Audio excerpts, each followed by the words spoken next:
নমস্কার বন্ধুরা, আজকে আমি এপসিনথিয়াম নামে একটি গাছ নিয়ে আলোচনা করছি।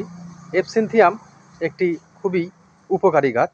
এর ফুল এবং পাতা থেকে হোমিওপ্যাথিক মতে একটি মাদার টিংচার প্রস্তুত হয়।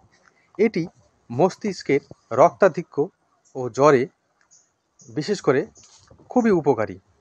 এছাড়া ঠান্ডা লেগে যদি কারো চোখের প্রদাহ হয়, মানে ব্যথা হয়, তবে লিভার এবং প্লীহা মনে হয় লিভার যেন ফুলে উঠেছে, এরকম ক্ষেত্রে খুব কার্যকারী একটি মেডিসিন হচ্ছে এপসিনথিয়াম।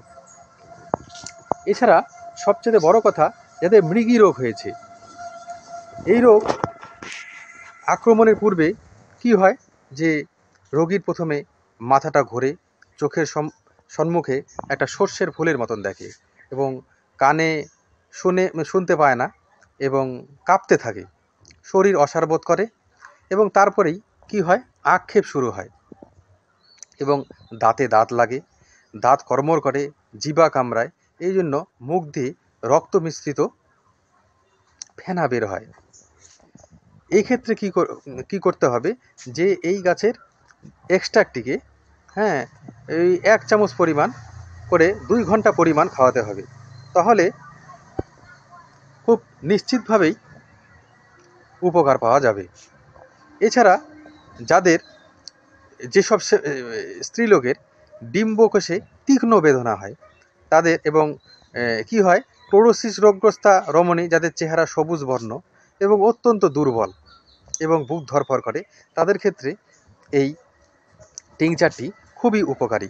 তাছাড়া যদি রোগীর প্রস্রাব পরীক্ষা করে অ্যালবুমিন পাওয়া যায়, সেক্ষেত্রেও এটি খুব উপকারী।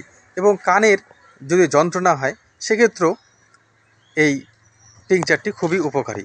হৃৎপিণ্ডের অসম গতি, এছাড়া হৃদযন্ত্রে এত জোরে শব্দ হয় যে পিঠের দিক থেকেও স্পন্দন শুনতে পাওয়া যায়।